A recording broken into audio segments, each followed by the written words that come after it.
Sumugod ang mga biktima ng pulis paluwagan movement scam sa isang istasyon ng pulis sa General Santos sa pag-aakalang naroon ang isang suspect. Pero ang naabutan nila roon ay kanyang mga kaanak na kanilang napagbuntunan. Narito unang balita ni Cesar Apolinario.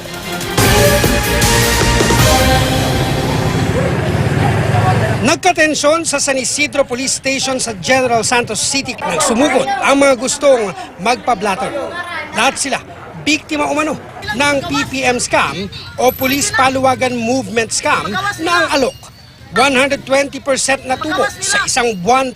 Ang mga nabiktima sumugod sa police station sa pag-aakalang naroon ang suspect na si Eugene Naungayan.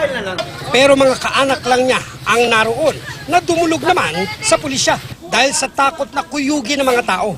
Hindi nyo lang mama, hindi ko kasi kayo pwede lang papalurin. Inamas na si Eugene para matapos na ba? Bandang alas 11 ng gabi, uuwi sana ang mga kaanak ng suspect para kumuha ng damit pero hinarang sila ng mga biktima.